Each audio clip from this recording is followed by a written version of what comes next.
Happy Wisdom Wednesday, everyone. So Book of the Week is a classic that I didn't read this week, but I've read many times over the past few years. And I was revisiting it this morning just to check on a few concepts and realize that there's an interesting concept that I think a lot of marketers haven't had the luxury of seeing yet, or at least didn't know about. So I wanted to share with you. So this is Crossing the Chasm by Geoffrey was given to me at my first job at Missouri Robotics when I started in marketing.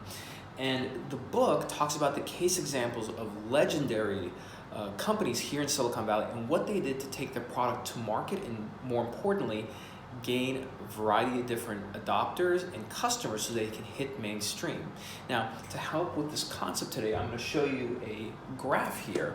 And essentially, what many of you are already familiar with is the technology adoption curve here. And if you're not familiar with it, let me just walk you through very quickly and easily. So this is essentially the curve that all products and technologies and companies go through when it comes to going to market. So you start here with your innovators, you move to early adopters. That little red circle there, or square, is the chasm. When you cross the chasm, you start getting into the mainstream market with the early majority, the late majority, and the laggards. Just to give a quick analogy, if you were to say, when it comes to, let's say, iPhone users, the innovators when it comes to iPhone users are the people who line up day one when the new iPhone is released. The laggards, all the way over here, are the people who have to get the new iPhone because their iPhone 4 stopped working. Now, what many of you have not seen is this very interesting compass. So what is this compass? This is the competitive positioning compass, and it's important because you have to understand the 4 domains that each customer segment in this technology adoption curve are going to find interesting to them. So let's go through it real quick. So right here on the x-axis, going from left to right, we have specialists and we have generalists. So what's the important part about this x-axis? Well, this is really the range of buyer interests and understanding when it comes to high technology issues.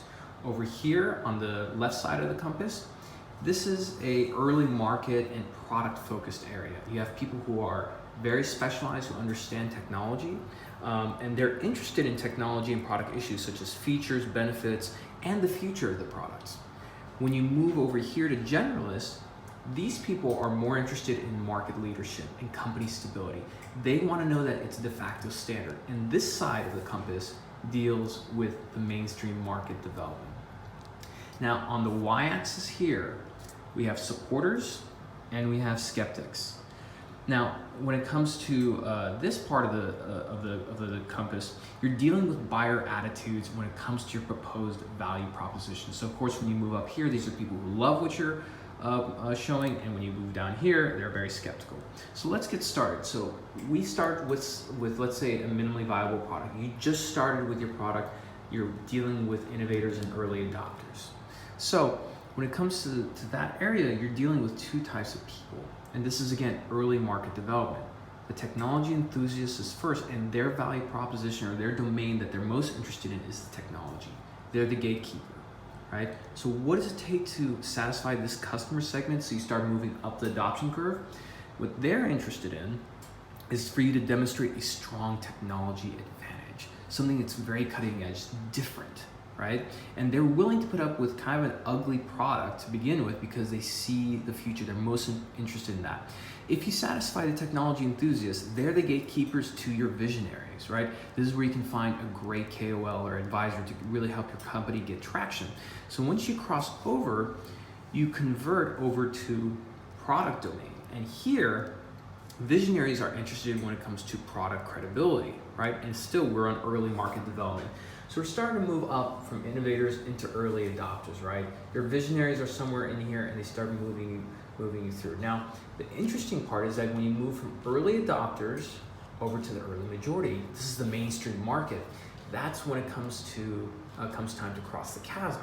But here's the thing that people don't realize. First, this is a very treacherous area. You have to have a lot of company unison in terms of marketing. It's not just, one person who understands what the company is doing when it comes to marketing. It's the whole company.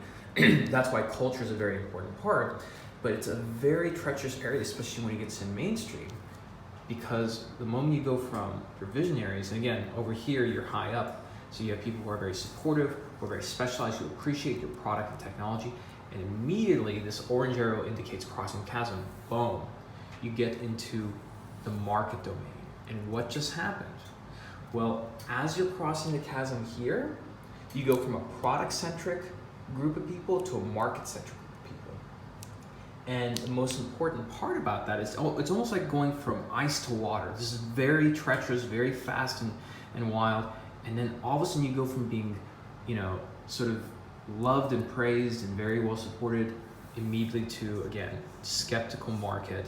And you're dealing with the early majority. And the first group of customers you see here who are gatekeepers is the pragmatist. The pragmatist is interested in the market. That's the part of the value proposition. And what does that mean? They want to know, and again, we're getting into the early majority here. So what does the early majority, specifically the pragmatists, want to know? They want to know that you have market leadership, that your company is stable, it's not going to just disappear overnight. And they want to know that you have a full solution, that essentially you become the de facto standard. And the difference between these two, parts of the axis, between a product early market development focus, and then a mainstream market focus, is that when you're over here, you're dealing with cool product technology. You want it to be easy to use, it's elegant architecture, nice product price, very unique functionality. But once you're over here, and again, now you're getting into the mainstream market, the early majority and late majority. Now you're dealing with a market-centric group of people. That means that the market-centric value system is supplemented but not superseded by a product-centric one. And part of that is having solid user experience. You want it to be compatible with all standards. That's why these people, they want to make sure that you can be the de facto standard.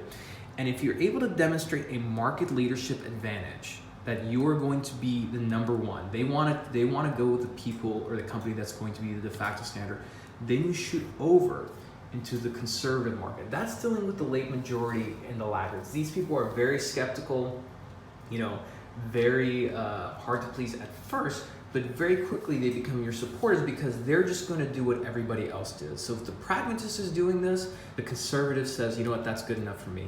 And at that point, you convert to having full company credibility.